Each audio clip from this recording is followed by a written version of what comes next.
Massachusetts, as in many states, you have to periodically have a vehicle inspected to keep it on the road. And you're supposed to do that inspection within 7 days of registering. So right now the registry, and here it's called the registry, not the DMV like it is in most places. It's the Registry of Motor Vehicles, and everyone just calls it the registry. The registry is not doing normal hours or anything because of the pandemic. So you have to register online, and then you wait for your registration to come in the mail.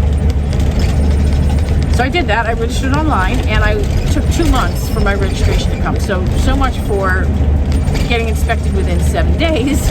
I'm pretty overdue. So right now, I'm going to get the bus inspected. Why don't you come with me? Maximalist minibus with Mary and Captain and you. Get on the bus! So I'm just kind of driving around right now because the bus is in its lawnmower phase of the day. Whenever I just start driving it, it runs like a lawnmower for the first 20 minutes. Since I'm about to get inspected, I really don't want to be a lawnmower. So it's not a lawnmower inspection. I got inspected when I first got the bus and passed it with really no problems, but I don't know that I would still pass. Headlights and taillights, all that stuff's fine. I have no problems with any of that.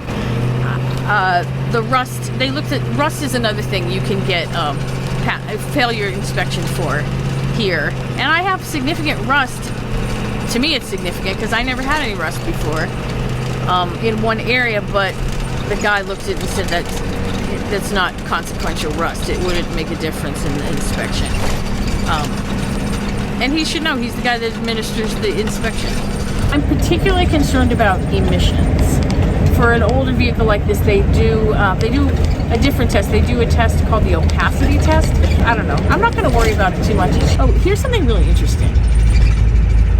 The mechanic that we're going to, where the inspection is going to be, they are in a building that's pretty famous. It's a building called the Warehouse. Well, actually, no, it's called a warehouse. Warehouse, W-H-E-R-E. And that is the famous rehearsal space of Aerosmith. They rented it starting in 1975 and like through the 80s. So this is in my hometown. So Aerosmith were here like in my childhood and I didn't even know it. In my actual childhood, I didn't actually know who Aerosmith was. But you know, as you get older and you're in high school, they were here. And I didn't even know they were here. I wasn't really that into Aerosmith. I was more of a punk rocker. They recorded the album Rocks at the Warehouse, and they rehearsed here, and they had parties, and they had a garage where they parked their cars, and they did drugs, and they had sex with groupies. I don't actually have any proof that they had sex with groupies here, but I think it's a fair bet. One of the most interesting things about the Warehouse is that the guy who was in charge of it, who like ran it for them, was this guy named Ray Tabano, who was a childhood friend of Steven Tyler, and in fact, he was a founding member of Aerosmith. Like, he was the guitar player, and then he got replaced by Brad Whitford. And I find that so interesting, because typically when a musician leaves a band, they don't stay in the orbit of the band, you know, whether they quit or they got fired, especially as the band starts to become big. Like, you're going to find most of those people sitting on a bar stool talking bitterly about the band. You're not going to find them managing property for them, you know. And then he was also in charge of their fan club. It sounded like he was like sort of the janitor in a way, like he maintained the building and he was in charge of the fan club. It doesn't sound like those are high-level positions, and so I thought, well, he's like the group mascot. They keep him around. I don't know what I thought, but in reality, it's very different than that. You know, the famous Flying A logo that Aerosmith has, that was designed by Ray Tabano, and Ray is something of a mastermind. It's unclear whether he quit the band or got fired. The bottom line is he wasn't that serious about it. They used to have to nag him to practice. He didn't really like playing music that much. It seems like, from looking at what he's done with his life, it seems like Ray's superpower, like the thing that really jazzed him, is that he was a marketer. That's what was in his soul. So he was the band's marketing director. And in that capacity, he managed the fan club. In that capacity, he took care of the space for them. I'm not quite sure how that fits in there, but he worked for the band for many years as the marketing department, basically. I guess not everybody wants to be a rock star. Some people just want to do the marketing. So that's a pretty interesting guy and a pretty interesting relationship between Steven Tyler and Ray Savano. Steven Tyler, by the way, was named Steven Tallarico when he was a kid. So they probably sat next to each other in homeroom. Oh, the other interesting thing about the building is that I almost moved into it.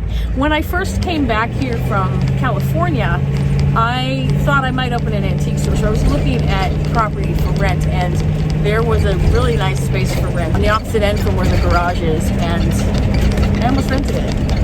But that would not have worked out so well.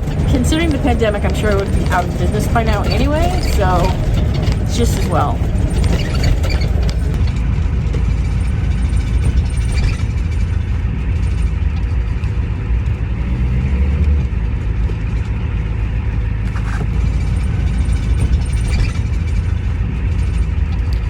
Time to get inspected. And I forgot my fancy mask, so I have this backup one in the bus.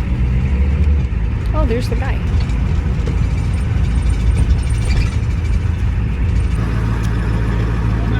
I'm gonna have you sit over here. I'm gonna get a chair for you. Okay. You can sit, and then I'm gonna put you in the truck. Okay, great.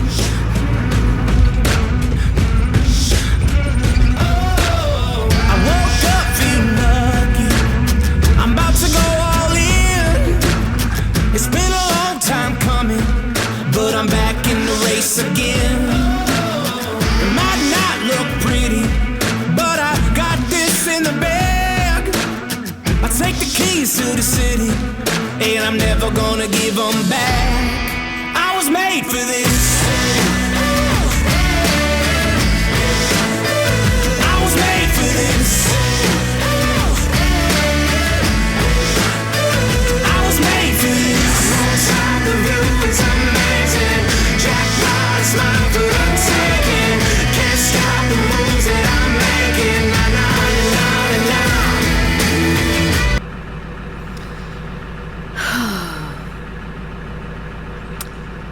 Well,